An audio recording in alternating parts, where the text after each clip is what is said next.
הקודש, אני אדבר באנגלית בכדי באבא והמשפחה שלנו בעברית.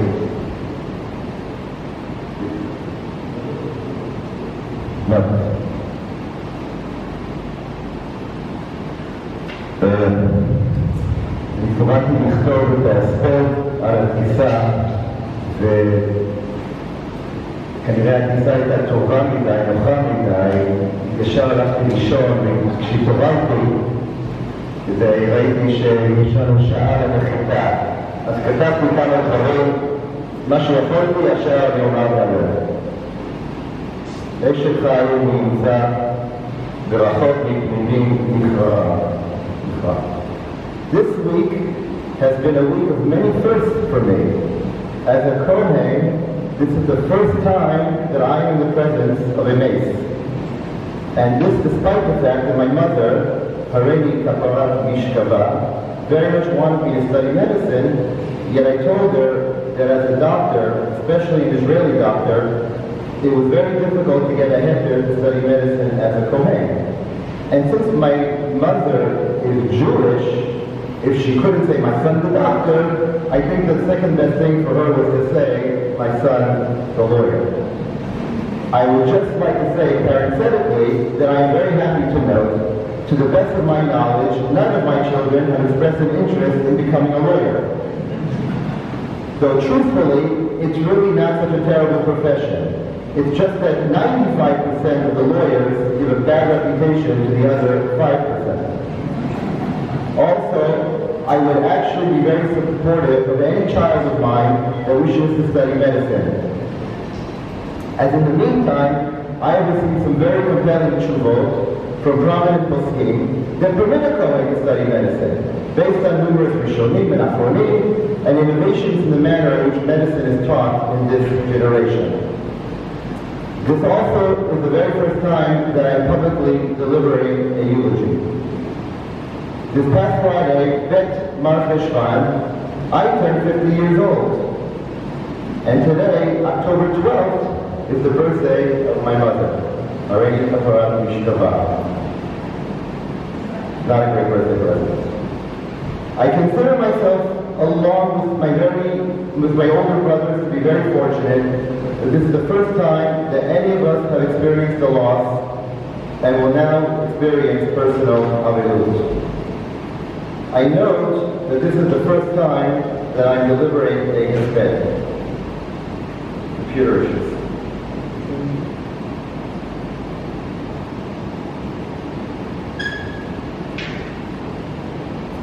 And that I'm doing so representing both of my brothers, as they said that they do not consider themselves to be public speakers.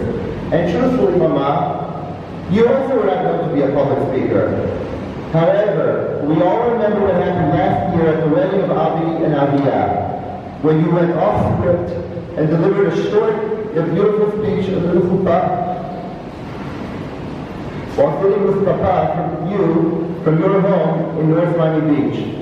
For those who do not know the full story, what happened was Avi and Aviyah got married last year in August on Rosh Chodesh Elul, during the height of the second wave of Corona, and they had an entire Corona wedding with only a few dozen guests.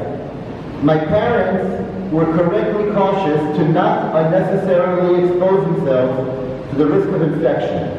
So they sadly were unable to travel to Israel to participate in the wedding of their oldest grandson, just as they missed the wedding of Moshe and Leah's wedding 3 weeks before in New York. Yet it was very important for both Avi and myself that my father give the couple one of the Sheva Brachot under the chuppah. I consulted with many poskim, many poskim, to learn if my father, Yibadel Chaim Tovim V'Aruchim, could indeed be counted as one of the 7 people honored to give a bracha via Zoom. Nearly all of them said it is not acceptable. But based on a number of precedents by Rav Moshe Feinstein, I received the Ksak Halacha from the Netherlands and Rav Shabtai Rappaport Shlita, his grandson, for marriage, that indeed someone may deliver one of the Sheva Brachot via live stream, and hence we arranged that my father would deliver one of the brachot and then you, Mama, already kaparat mishkaveh, would make a shechianu, or as you would say in your exquisite Colombian accent, a sheheyad. Immediately afterwards, we would continue with the chuppah from the outdoor wedding hall in Gush Etzion. But then, Mama, you went off script, and it is worth replaying here the video to show what you had said. I'm not replaying the video, but I would have. It's on the internet. I'll send the link. I will briefly instead retell what you said. You noted that this was a very special simcha for the entire family, and you noted that Avi was born in Chag Shavuot, 1994. Exactly 50 days to the day when Avi's great-grandmother, Babi Esther Klein, was taken together with her entire family to Auschwitz from their town in Czechoslovakia. For 50 years, Babi Esther could not properly celebrate the Yom Tov of Shavuot, as it was also deemed to be the yahrzeit of most of her family members, including her parents and 9 of her siblings, who were all murdered in Auschwitz. And only through tremendous chasei shamayim and many miracles did Esther survive. Not only did she survive, she raised a beautiful family after immigrating to New York. On the day of my wedding, I had the privilege of sitting in the car next to Esther, and she kept on thanking Hashem and saying that never in my wildest dreams did she ever think that she would have survived the horrors of Auschwitz and lived to celebrate the wedding of a granddaughter.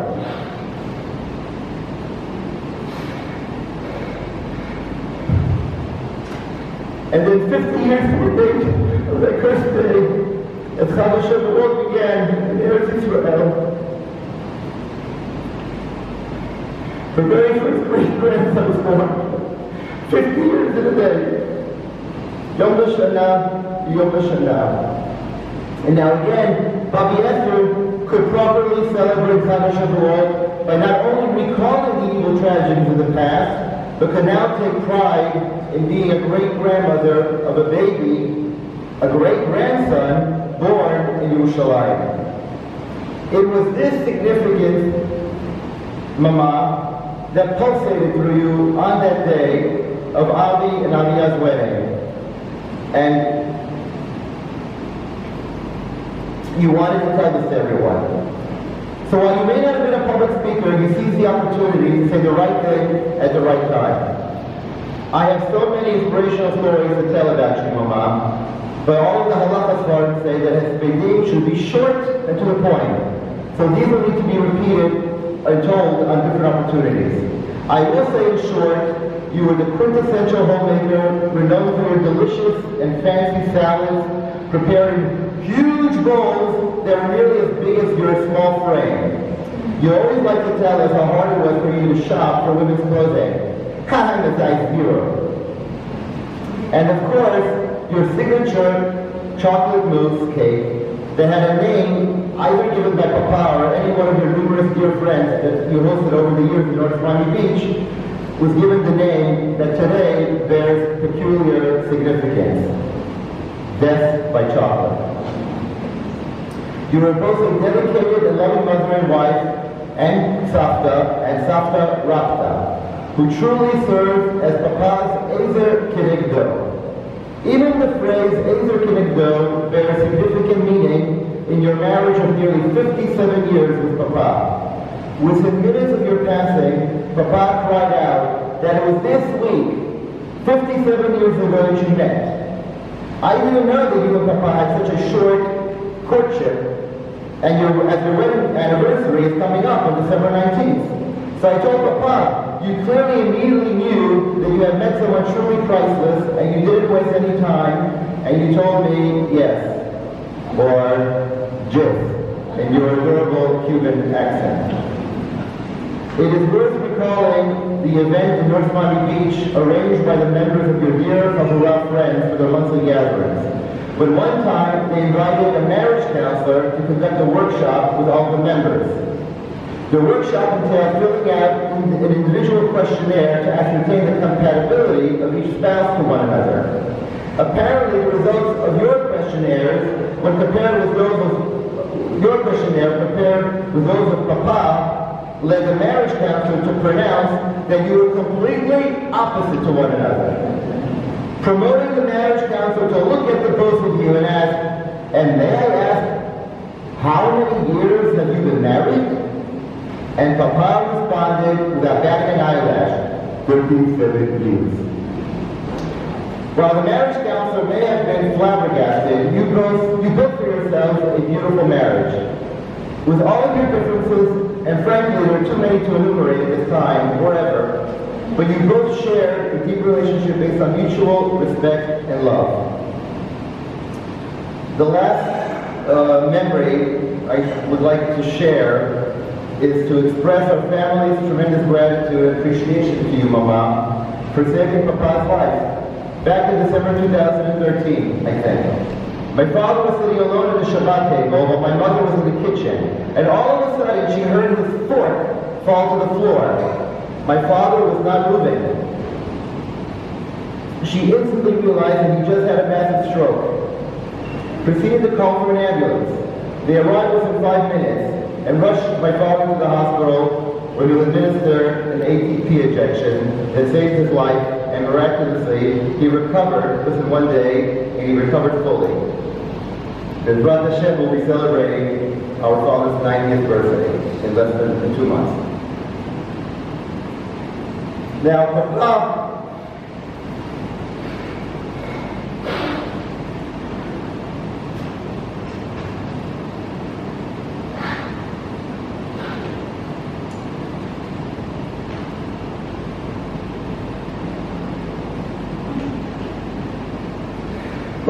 although we're here to care of you, but Baruch Hashem, your family, both here in Israel and New York, will make sure, this we can promise, without any little others, we will take care of you for the rest of your very long life. The last point is actually the hardest. Eretz Yisrael Yimneh Yisrael.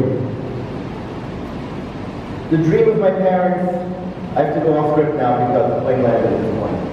My parents had purchased a home in Netanya where they intended to make Aliyah to over a year ago.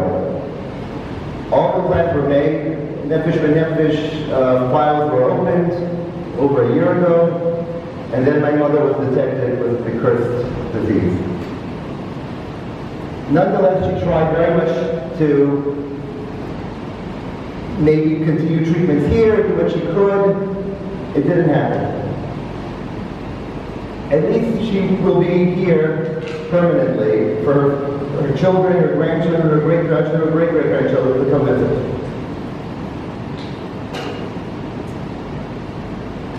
I just want to finish with a few thank yous. Again, I'm talking from the top of my head.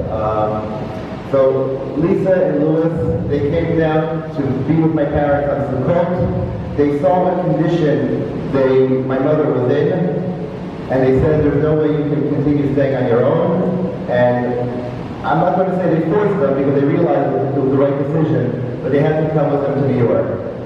And it was there that my mother got fantastic treatment. She had some wonderful nurses. Mitzi, especially, there was one before, I didn't meet her, I don't know her name. But they took very good care of her. And I can only wish to all of us that we have as beautiful Tira as she had. She was surrounded by her entire family. She did not suffer. Sorry I can thank for everything, but you all know that already. My children, Avi and Maura came to be with me in New York. It was very special to be with her Savta.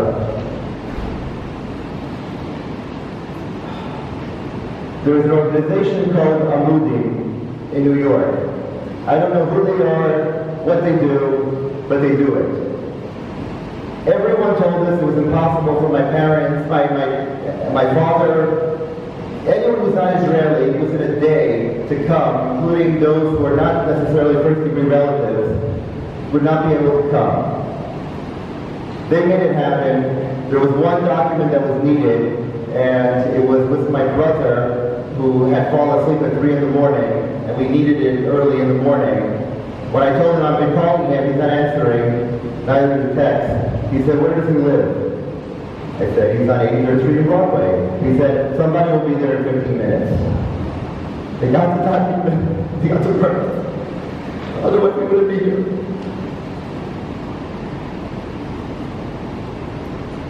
Now it's time for you to rest more.